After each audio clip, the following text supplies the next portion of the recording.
Congratulations, you're a millionaire now. This amount of money would buy you a car. Am ieșit în lumea reală, am ieșit din obiectivul turistic și am fost asaltați de cerșetori. Căruțul pe care îl trage e mai mare ca el.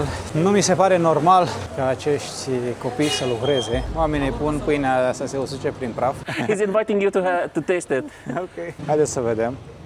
A plătit doar Andreea, pentru mine e gratis. Hai, Andreea, că a intrat fraudulos acolo, n-ai voie să uita, toată lumea a urât la tine. Acum am văzut un pește foarte mare aici. Domnul de lângă a dormit, văd că a auzit povestea de prea multe ori. Vedeți că Andreea a văzut ceva. This is 100? This is 100.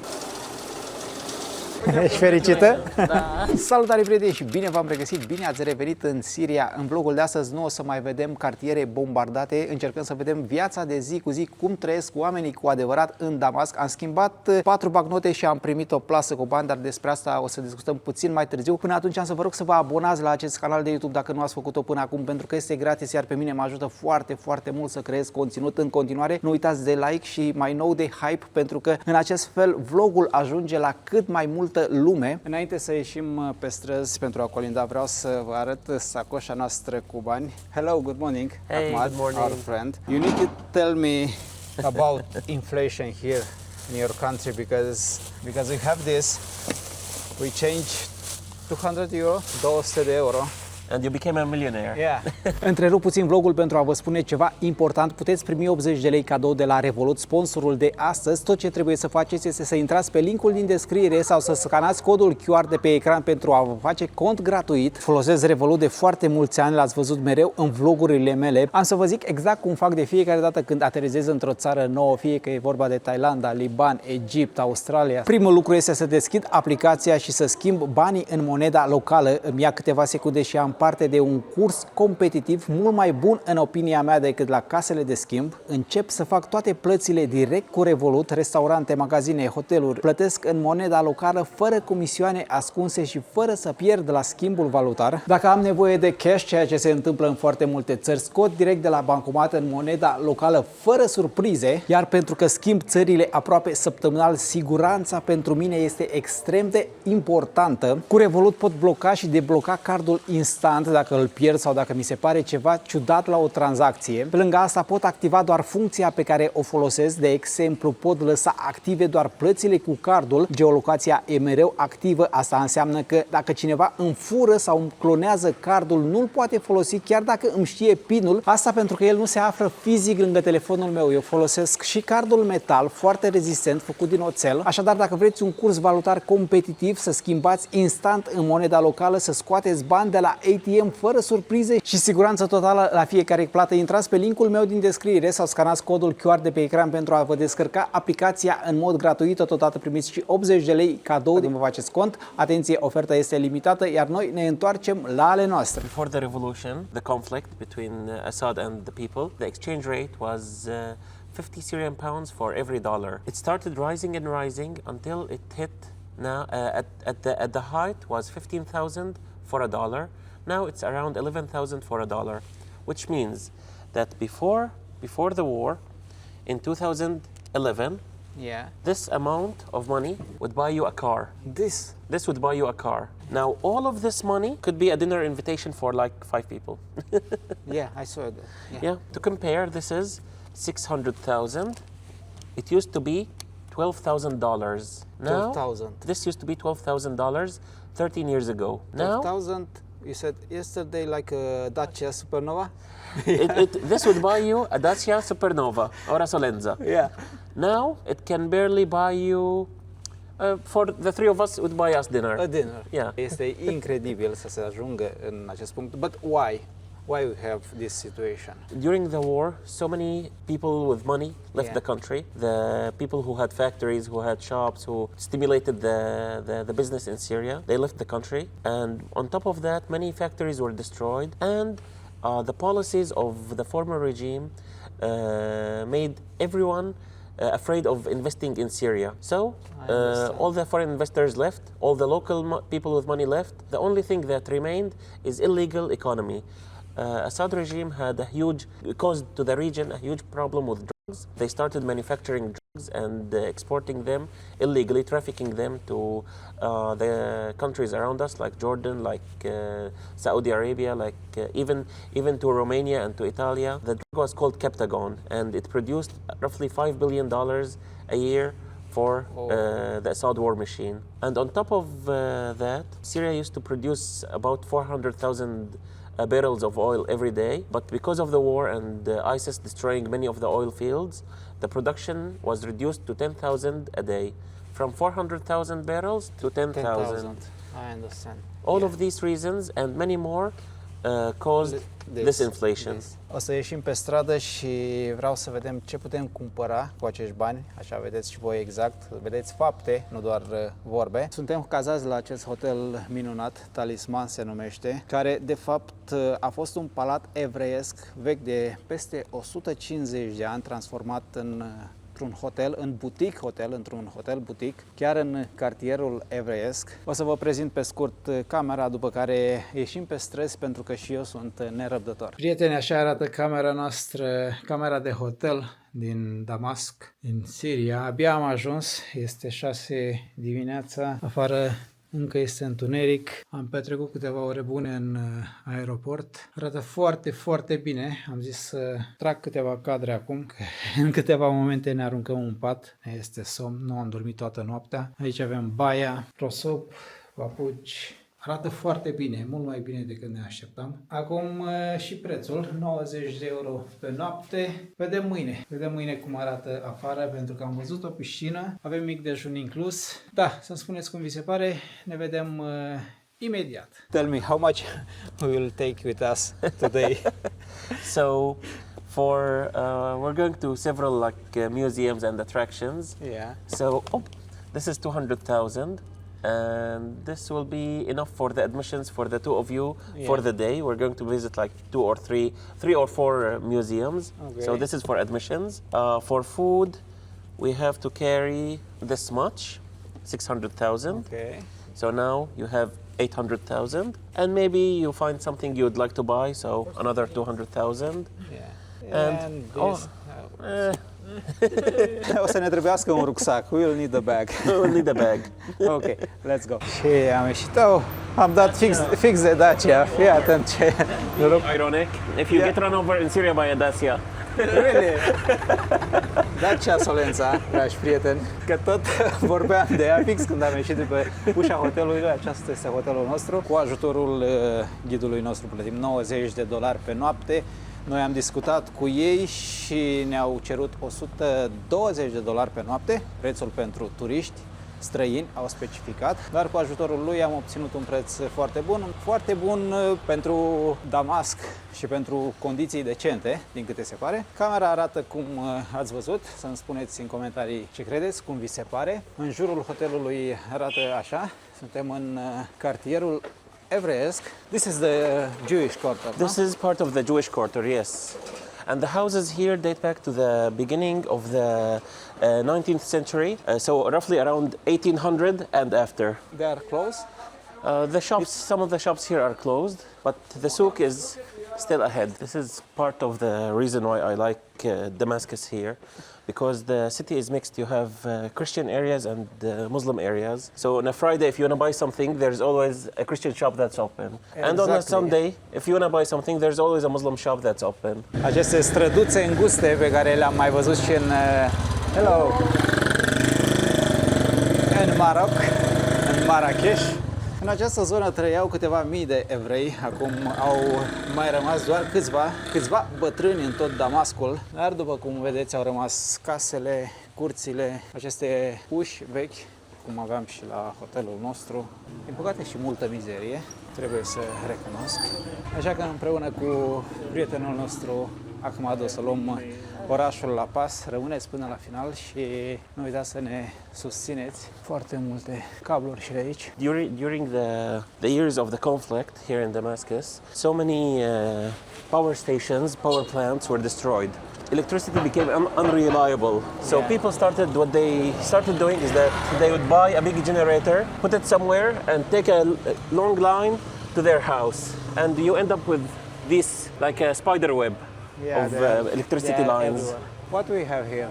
Like a gate? Or? So over here we are roughly in the middle of the old town Damascus, and here, almost the city center of the old town, you have all parts of the city's history. You have a Roman arch, you have a Muslim minaret from the 7th century, and right next to it you have a church. Oh yeah, this is like a traditional This is the traditional bread here in Syria. Okay. This is what every family at home eats. People buy the bread from the bakery over there, and they air it out here so that it doesn't sweat inside the plastic bag. Okay. And then they remove all the extra dust and they put it and take it home. He's inviting you to taste it. Okay. He says try it. Shukran, thank you. Haideți să vedem. Deci că e turtă pe plită. It's very good. Shukran ya am. Chiar e bună. Mai bună decât cea de la hotel, de la micul dejun. Poate pentru că astea se proaspătă. Now we are going to enter Midhat Pasha Souk. It's part of the old city souk. And over there is the bakery where the people are buying their bread. Aici este brutăria, de aici cumpără oamenii pâinea. Acum realizez că oamenii pun pâinea să se usuce prin praf. Assalamu alaikum. In this section, it is mixed. You have some copper shops, some antique shops, some food shops. But the further we go inside, the more specialized the souk will be, the market will be.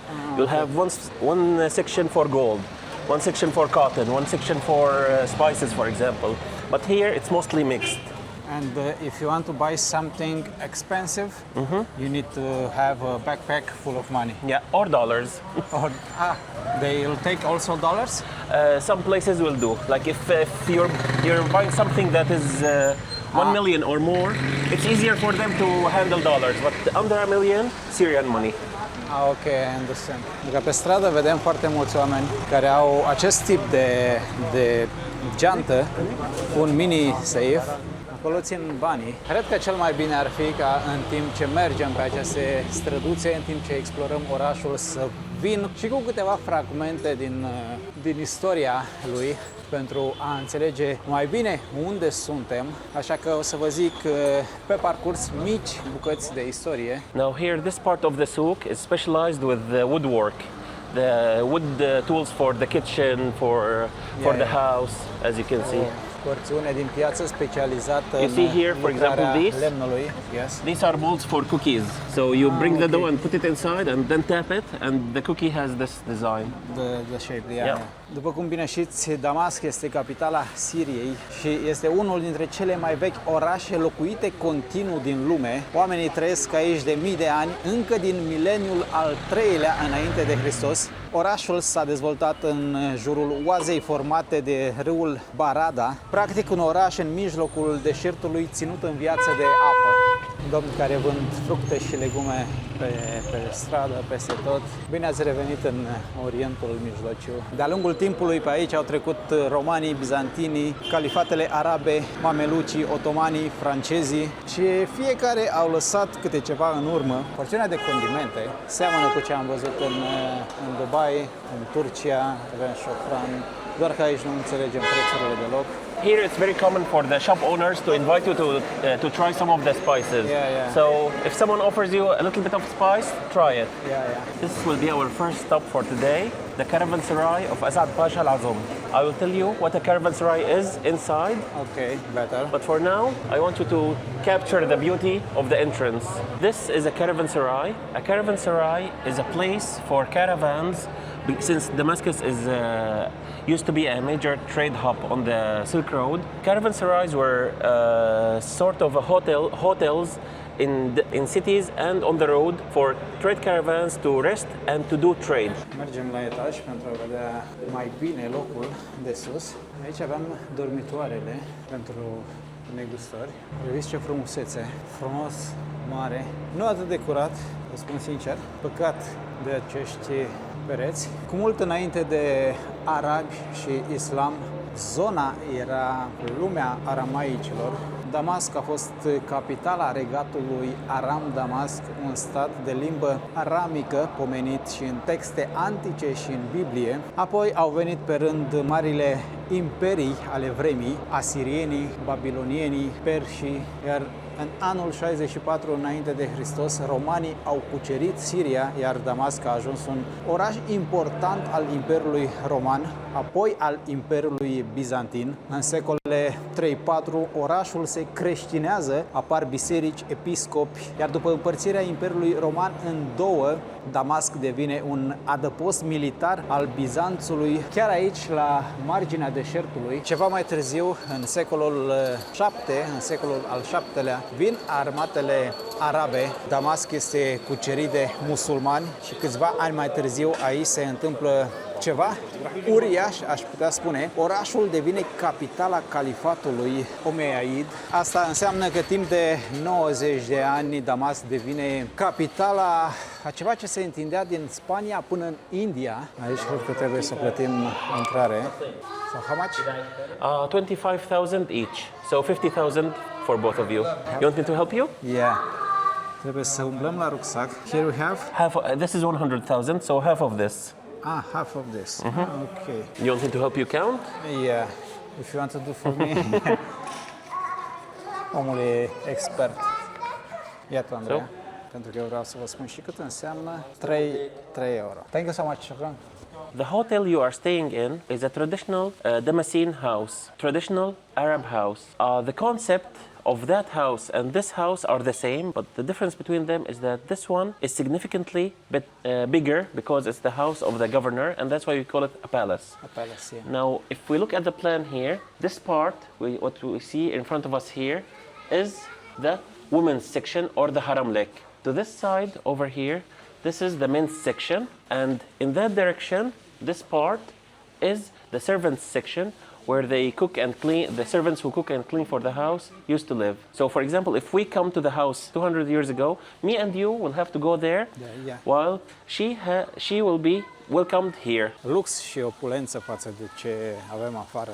Arată foarte, foarte frumos. So this place is considered like a seating area during hot summer days. It is built in a way that the sun would not directly hit it throughout the day so that it remains cool, and in front of it there would be a fountain so that it helps cool down the hot summer days. And here there would be some cushions where people would sit and play music or have lunch and dinner, and where the family would gather. Now, nowadays, it's functioning as a museum for folklore and traditions of Damascus and Syria in the past 200 years during the Ottoman period. Every room shows you a different scene of life 2 centuries ago. This room shows you different forms of entertainment in the past 2 centuries. And one of the oldest forms of entertainment is what we see over there. That man sitting on a raised platform narrating a story to the people who are coming to the cafe. It's basically an old man who is literate. Remember, 200 years ago, not everyone went to school. So this man, he has books that have stories, and he comes every night to the cafe to tell a part of the story, and he always ends on a cliffhanger so that people return the next day to listen to the rest of the story. This evening we can go attend a storyteller show because it's a still ongoing tradition here in Damascus. Oh, perfect. Yeah. Și avem foarte multe astfel de camere de jur împrejur unde putem vedea cum era pe atunci. Nu o să intrăm în toate. Adică noi o să intrăm în toate, pe vlog nu o să le vedeți pe toate pentru că este prea mult. De chemarea la rugăciune din acel minaret de acolo. Ghidul ne spunea că această chemare este de 5 ori pe zi.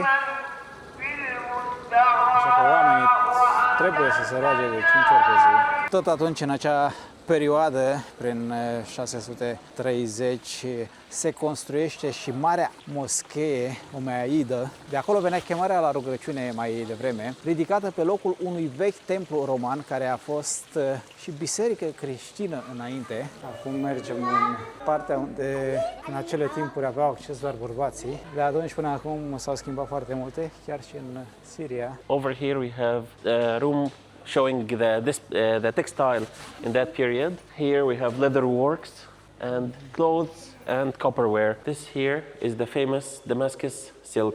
It's famous because of the different patterns and designs it has. This is a very complex design, showing an entire story. You see the characters, the horses, the men. It's like a scene from war. Over here, this is a scene of the hunt. You see animals chasing each other. În această zonă avem haine pentru femei din diverse locuri din Siria, nu doar din Damasc. Un loc care merită și trebuie vizitat dacă ajungeți pe aici. In some villages, people still dress like this. 1,50 euro de persoană este extrem de puțin. Mergem puțin și la moschee pentru că este importantă, după care fugim de obiectivele turistice. Piața de aur și argint în această zonă. And the price of gold here, how is it? International price, it's 120, I can't remember, around 120 dollars per gram. The jewelers here are known for their handwork. In modern times, most of the gold jewelry is just machine produced. But here they still do it by hand. So now we are standing in front of the Umayyad Mosque, one of the oldest places of worship in Damascus. This is from the Roman period, and all the construction here, what we see, is from the 715. Se lucrează. Zonele turistice sunt curate. Haideți să vedem cât costă intrarea. So, pick one. 15.000 de persoană, 1 euro, undeva la 1 euro. Interesant este că a plătit doar Andreea, pentru mine e gratis. N-am înțeles de ce. So for me it's free. For you it's free. It's like a rent for the thing. Ok. Așa că intrarea este gratuită, ai plătit pentru vestimentație. Vestimentația era ok, doar că nu aveai nimic pe cap. Over here, this is the treasury. It's a box that used to contain all the money and the jewelry of the city during that period. Later, it was used to save manuscripts, to preserve manuscripts. Everywhere, all around here, used to be covered in mosaics, just like this part here, there, and here. But because of wars, fires, earthquakes, huge parts of it were lost, and now they are slowly restoring it and reconstructing it. Cam așa arată moscheea în interior. Arată frumos. Diferența față de cea din Bagdad, din Irak. De fapt, nu era din Bagdad, cea din Irak, din Karmala, cred. Acolo îți lua ochii, opulența. Aici este mai normală, aș putea spune. That is only for the women, no? The women is on the other side, but since you are a tourist, you are allowed to come here. Ok. Aici era nelămurirea mea. Suntem în zona unde sunt doar bărbați. Am aflat că mâine președintele va fi aici. Nu vreau să zic, dar se pare că ne urmărește. L-am văzut și în primul vlog. Dacă venim aici mâine, o să-l vedem și aici. E pe urmele noastre, președintele Siriei. Hai, Andreea, că a intrat fraudulos acolo, nu ai voie să uita, toată lumea urât la tine. Eu nu mi-am dat seama, că îți spuneam, nu era, din punctul meu de vedere, nu e ok. Totuși nu înțeleg rostul acestui halat. Este doar pentru turiști, chiar dacă ai capul acoperit. Vedeți? Și aceste persoane sunt de aici, vedeți, au capul acoperit și trebuie să cumpere așa ceva. Să le închiriezi, pardon, nu trebuie să le cumperi. Dar localnicii nu. What they have there? They have full fava beans. You want to try it? Vrei să încercăm? I want to try it. كلاوي الفول كلاوي كلاوي بالداوي.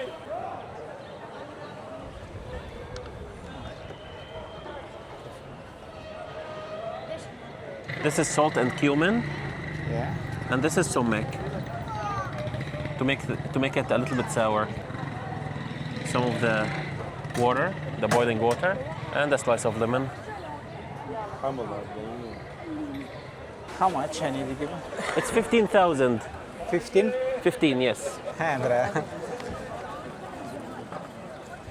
Deja te strâng. Sharif, يسلموا ايديك. Andreea zice că nu. Okay. Because some of them will be hard, so look for the soft ones. It's a winter thing. In the summer they don't sell it. They sell something different. In winter they sell it because people here, it's like a breakfast thing. You just take it in your way to work. Boabe de fasole, foarte mari, lămâie If you want to add some more salt, și some cumin, some condimente. sumac, you can. Condimente. No, it's okay. Only to try. I don't want to eat. Condimentele sunt Don't you want to try it, interesante. Andrea? I tried it. I don't like it. Sorry. You can give it to a kid in the street. This is with the lemon and the cumin, and people drink it next to this. الله يرزقك عمو. Mama, e acru. Sour and salty. الله يرزقك عمو. Acru și sărat. I will leave it here. You can give it to the girl. Do you want? Nu vreau. يلا 6 10 يا جبار. No. خلاص عمو الله يرزقك.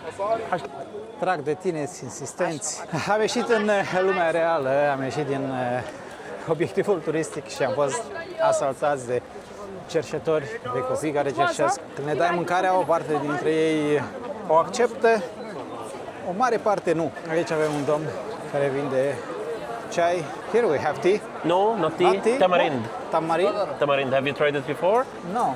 You wanna try it? Yeah. Tamarindi مو؟ Only to try. It's hot? No, it's cold. It's cold. يسلموا ايدك قد ايه هي؟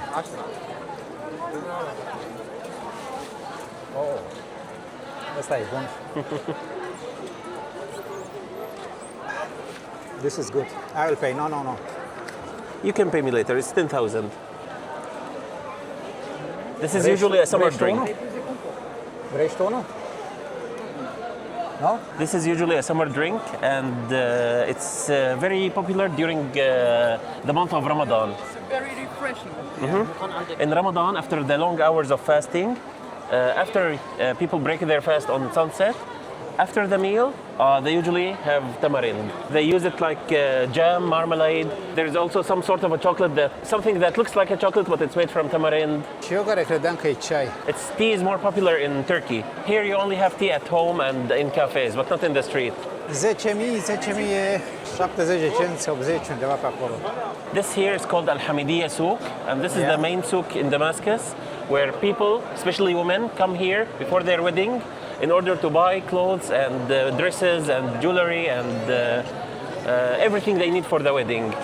And over there is one of the world's oldest ice cream shops, and certainly Syria's and the region's oldest ice cream shop, Bakdash Ice Cream from the year 1895. Una din cele mai vechi gelaterii, aș putea să-i spunem, nu e o gelaterie. Pistachio, clotted cream, and the ice cream here. Let's go first see how they make it and then come back and get some. So these tubs are the freezers, and they bring milk and they put it in the bottom, and of course all of this here is frozen, and with a ladle they scoop the milk and put it on the sides until it freezes, and then they taking these mallets, they start pounding it. They pound and fold until it gets a very stretchy texture. Of course, they add to the milk pistachio, they add mastic, and they add other flavors in order to give it its distinct taste. Now we are going to try it, and you are going to give me your opinion. So you need to help me again. Of course I will. But now we'll have the man help us. Oamenii au تمام؟ mașini de numărat. بس ابعتوا لهون. يسلموا. Sunt foarte aglomerat aici. Haideți să vedem, pentru că a lăudat atât de mult această înghețată încât m-a făcut curios.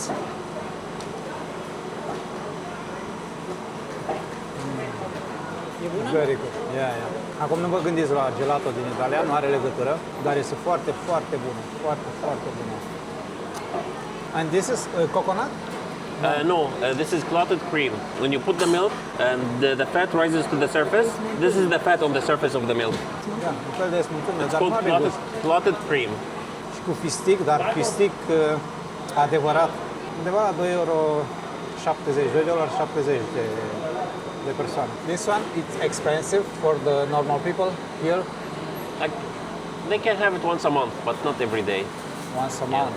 If you have a family and you're just like an average Syrian, you can have it once a month, and even then it's like considered like something good, like a luxury thing. A luxury thing. Unfortunately, during the war, roughly 90% of the Syrian population became under the poverty line. 90% of the 90%. population, yeah. Almost everybody. Almost everyone. But now things are improving slowly. Since the war has stopped, some businesses are reopening and there are more job opportunities. but still there's a long way to go. Fără doar și poate merită încercat locul, foarte bună înghețata, mai ales că vedeți cum se prepară. Foarte brutal, aș putea spune.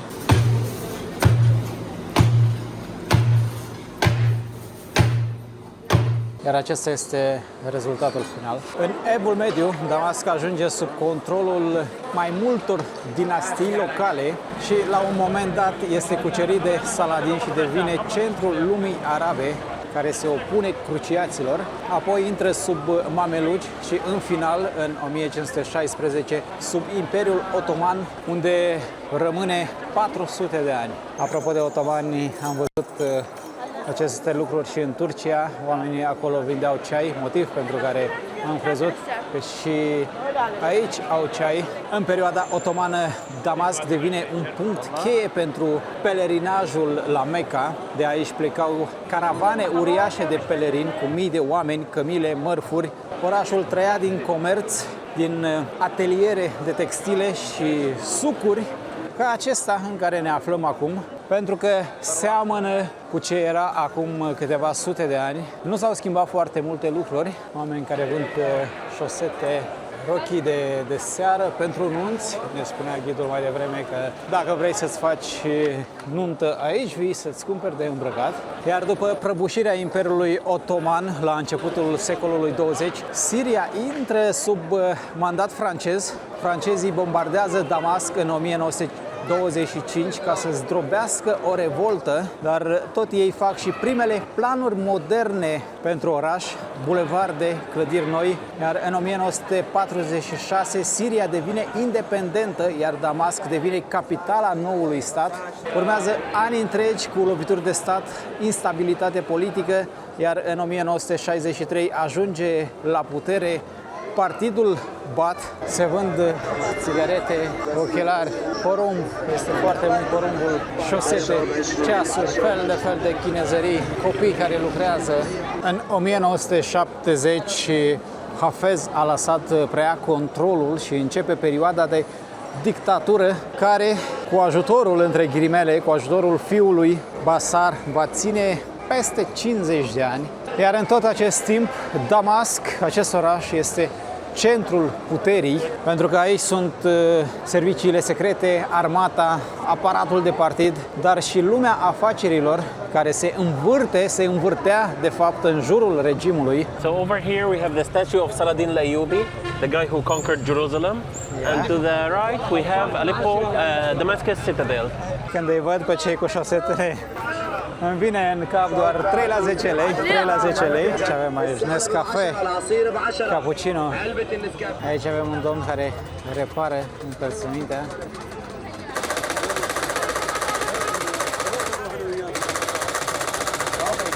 So at home we rely on this kind of heaters in order to during the winter to heat. You make fire? Fire, wood? yes. Yeah. It works on diesel.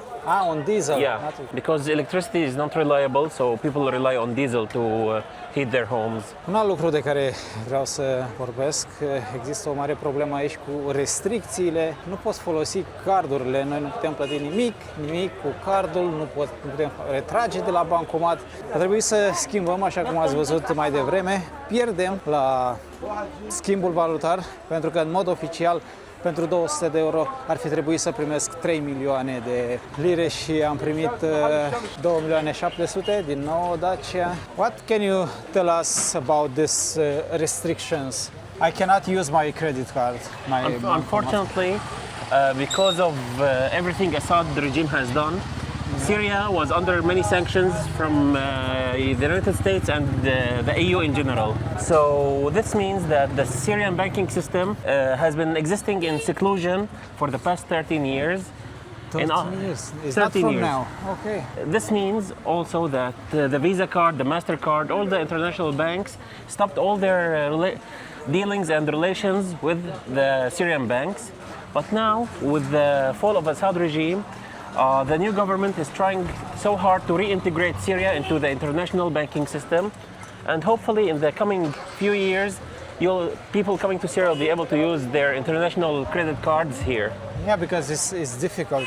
Ca să înțelegeți, nici măcar nu putem rezerva un hotel din afara țării, adică trebuie să îi contactezi prin WhatsApp, printr-o persoană, cum am făcut noi, și să vii aici pe încredere, pentru că nu primești nimic la mână, o rezervare, ceva, plătești aici cash când ajungi și cam asta este. Este complicat pentru turiști pe o parte, dar să știți că în momentul în care ajungi aici lucrurile se simplifică, dai peste oameni extraordinari. La intrarea în țară, că nu am vorbit despre asta, am tot amânat, nu am avut niciun fel de problemă, adică a fost mai greu să intrăm în Irak.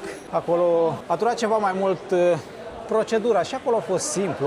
Viza a fost mai scumpă, aici am plătit 140 de euro pentru 2 persoane.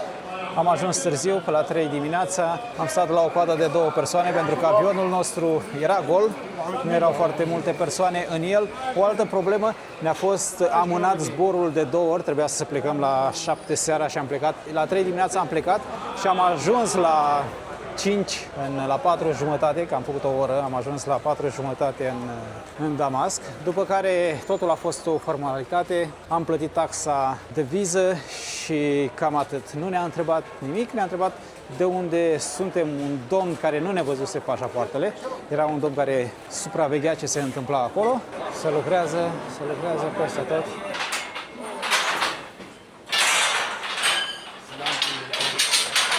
The internet here is it's free or it's controlled?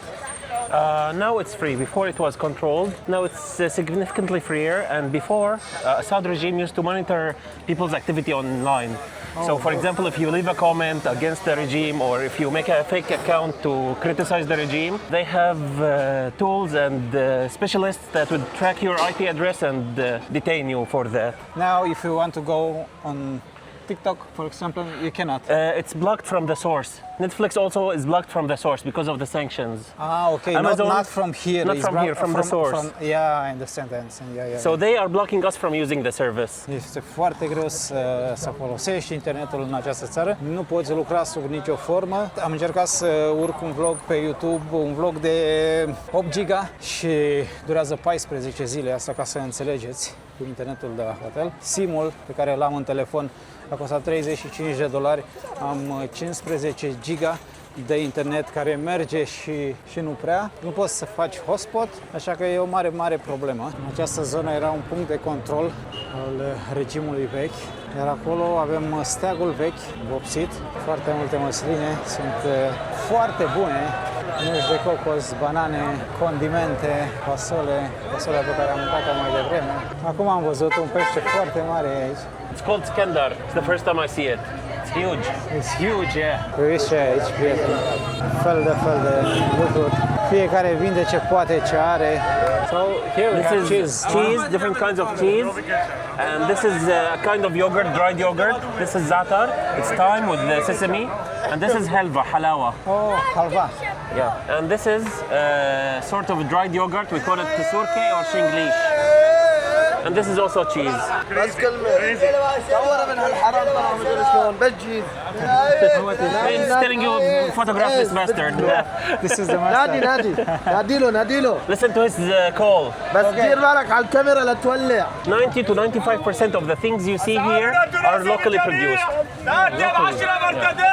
Ce vinde o mortadela? How much money do you need to live normally in Damascus? In Damascus? Now, yeah. So if you have a family of 5 and without thinking about rent, you need about 2 to 4 million Syrian pounds every month to live, to only like afford the food and basic necessities. If you want to add entertainment and eating outside and going on picnics, for example, it's up to 5 million. 5 million? Which is roughly $500, about $500. If we want to include rent, Yeah. the cheapest rent in a very far place and very bad area, it's roughly $75 to $150. But in the city center, in areas close to here, Yeah. the rent is $300 and up. $300. Could be up to $1,500 for an apartment. So it's just like international prices. Still, luckily. And how much money a normal person make in the month here? Now, the salaries are between $200 to $400, the average salaries for government employees. Okay, for government. The salary for a government employee before under the old regime was around $80. And for a guy who works here in the market, Here, depending on the day, but roughly every day they make $15 to $50, depending on the day. But remember, the guy who sell the person who sells, yeah. But remember, they start working from 5 in the morning all the way until 10 in the evening. yeah, that guy. But for example, this kid. who This work, kid, will this kid would make like less than $5 a day. If you don't go to school, you don't have a really good life. Exactly, yeah. And the problem is with the war, so many of the schools were bombed and so many of the teachers have left the country. So now we have two problems. The buildings are bombed and there are no teachers. And even the teachers that are still here, they are paid very little. Their salaries are low. However, with the new government, they promised to raise the salaries of the teachers. Promisiuni. Vedem dacă asta se va întâmpla. Din câte îmi dau seama, oamenii își pun mari speranțe în această nouă conducere. Roșii, cartofi, mare. Produsele lor arată foarte bine, sunt mari, frumoase, și rodia, ardei, ulei de măsline, sfeclă roșie, portocale peste tot, dar se apropie Crăciunul. Din câte am înțeles până acum, sub Assad, Damascul arată la suprafață ca un oraș stabil, bulevarde, restaurante, universități, blocuri noi, dar în spate era un sistem clasic de dictatură arabă, frică să vorbești liber, corupție, oamenii arestați sau dispăruți dacă deranjau regimul. Aici avem carne, cel puțin este păstrată în condiții decente, pusă la uscat în interior. Mă gândeam că vedem mai multe, mai gândeam că vedem tarabe cu carne, așa cum sunt obișnuit în aceste zone. I-am zis ghidului nostru să ne arate carne, dar ne-a arătat asta. Arată bine, ce-i drept, dar nu cred că așa e peste tot. Revenind la dictatură, prin anii 2000, când Bashar preia puterea, încearcă să joace cartea modernizării, internet, telefoane, un pic de economie de piață. În realitate a creat un fel de capitalism de cumetrie, dacă vreți. Un mic cerc de oameni apropiați regimului controlează importurile, băncile, marile companii, tot ce era important în țară. Căruțul pe care îl trage e mai mare ca el. Nu mi se pare normal ca acești copii să lucreze. E adevărată provocare să mergi pe aici, nu zic să mai duci marfă, dar oamenii sunt înțelegători, nimeni nu se enervează, nimeni nu se grăbește. Parcă ne-am teleportat într-o altă lume. Aici este liniște. This area is for tourists? This here is just residential.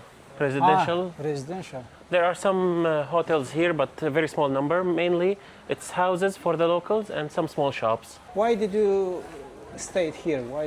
Most of my friends, if not all of my friends who were with me in university, they all left to Europe. Three of my siblings, three out of 4 siblings, have also left the country.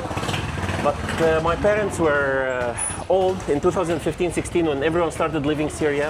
My parents were old. So I made the decision to stay with them. I didn't want them to spend their days alone. And do you think it was a good decision? This is a very difficult question to answer. Morally, my conscience is happy because I stayed. My father passed away 3 years ago. So I was lucky that I was near him and I helped my mom take care of him because he died because of cancer. He was struggled with cancer for about a year before he passed away. So I'm happy that I was there for him because if I was away, I would never forgive myself. For me, like a person, I think when I look at my friends now, most of them that they completed their education, they started their own business. They have citizenships. They have the ones who went to Germany or to the Netherlands or to Sweden. They now have the passport and they can travel the world without any care. While I'm stuck here with the Syrian passport, you can't have everything right. It's difficult. Yeah. Nu poți să le ai pe toate. Îmi plac foarte mult aceste străduțe. Văd și case renovate, altele în paragină, după buget, după posibilități. You have to try the cheese croissant here. It's very popular in Damascus. Yeah. Cheese or chocolate? Cheese for me. Cheese. What about Cheese you? or chocolate? Dându sau ciocolată? Sau one? Chocolate? Cum ați văzut, multe lucruri nu am cumpărat. Deja suntem la al doilea sau nu, acesta este al treilea tank. Nu știu ce să zic, nu este chiar ieftină viața aici. Raportat la ce văd în jur, când ajungem să mâncăm mâncare, ne săturăm cu din astea. Este bun, îmi place. Got it? Hai, Elfin. Nu e bine să le dai pentru că încurajez lucrul ăsta, dar din când în când parte ți se face milă și le mai dai. Și am ajuns în anul 2011 cu povestea noastră, când încep protestele împotriva lui Assad. O parte din țară se ridică, regimul răspunde cu violență și intră în logica de război civil. Damasc rămâne centrul puterii regimului, adică orașul în care statul controlează cel mai bine străzile, dar în același timp la periferie, în Ghouta, Jobar, Yarmouk, zonele pe care le-ați văzut ieri, se duc unele dintre cele mai grele lupte ale războiului. Îmi place ceea ce văd în această zonă și nu numai, dar aici este vizibilă, este mult mai vizibilă schimbarea. Vezi că se lucrează, s-a schimbat tot în această zonă, până și stâlpii de pe margine. Localurile arată mai bine, poți să mănânci curate, cu toate că este praf peste tot, asta se înțelege pentru că se lucrează. Cred că în câțiva ani totul va arăta diferit. Îmi plac foarte mult aceste străduțe înguste, păcat că nu sunt curate, dar aici pot să înțeleg. Un alt hotel de 5 stele, o colecție de mașini de spălat.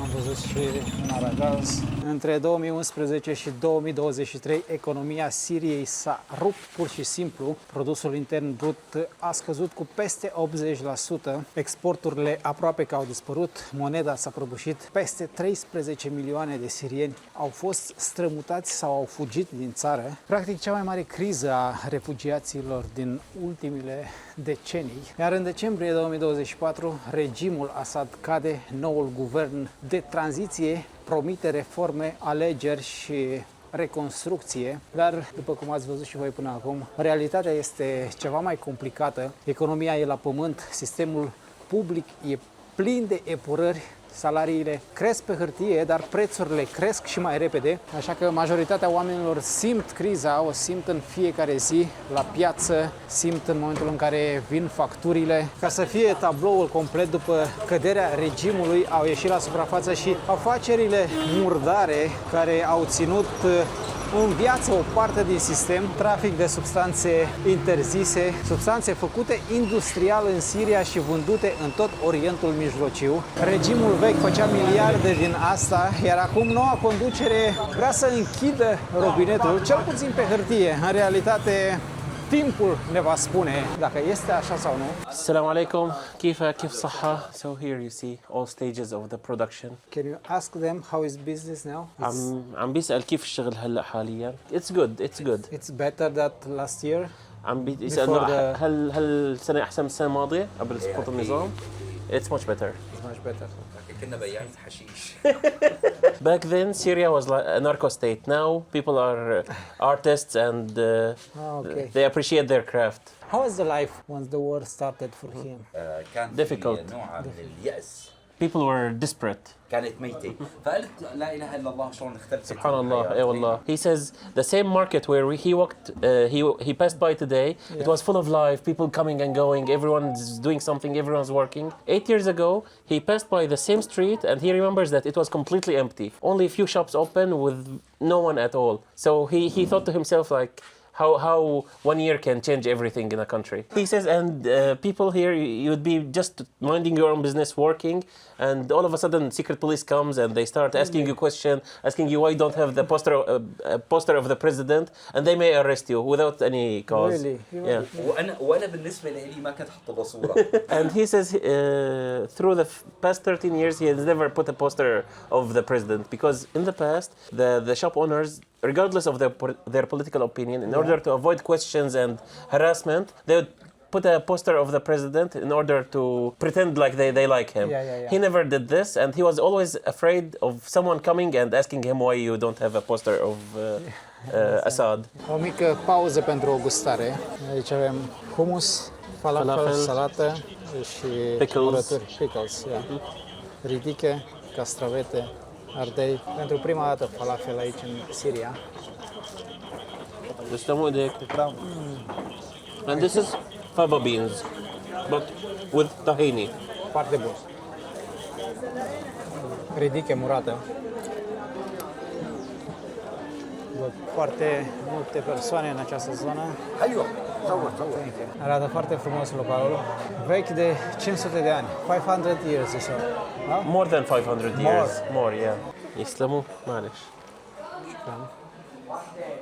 What do you have? Coffee? Yes, coffee, Turkish coffee. And a lot of sugar. That's for you. That's for you, the sugar. I don't drink with sugar, without sugar. If I drink tea, I don't sleep. Yeah.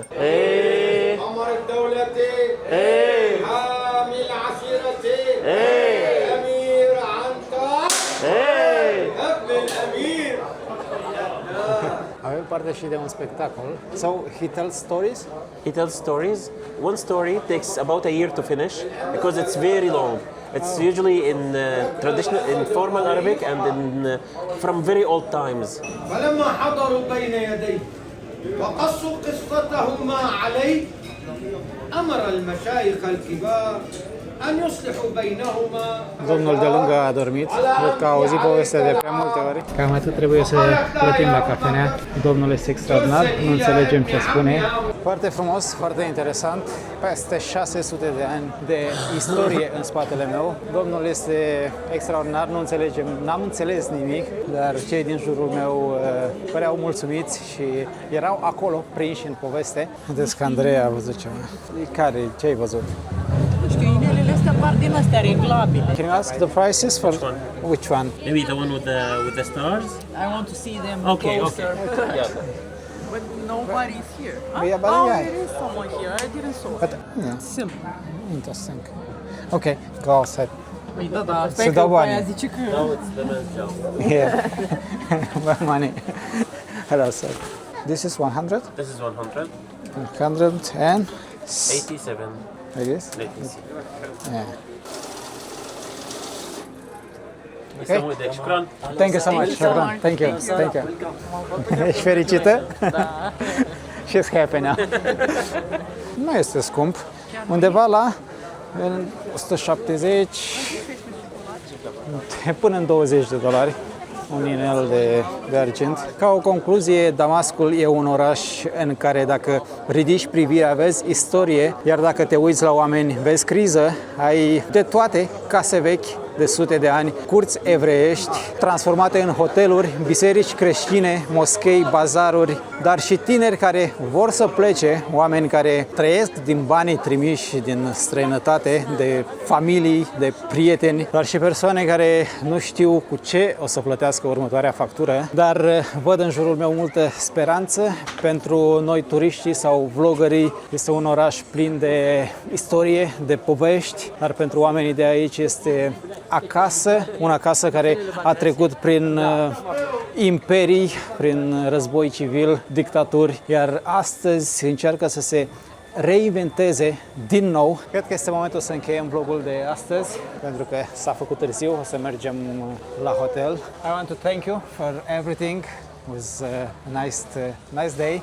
It's my pleasure. I'm glad you enjoyed it. Vă mulțumesc foarte mult pentru că ați rămas până la final. Nu uitați să ajutați vlogul cu un like, să-l distribuiți pentru a ajunge la cât mai multă lume și să vă lăsați, ca de obicei, părerile în comentarii într-un mod civilizat. Nu uitați să apăsați și acel hype pentru că ajută ca acest vlog, ca acest video să ajungă la cât mai multă lume. Până data viitoare, de aici din Siria, din Damasc, eu vă spun numai bine!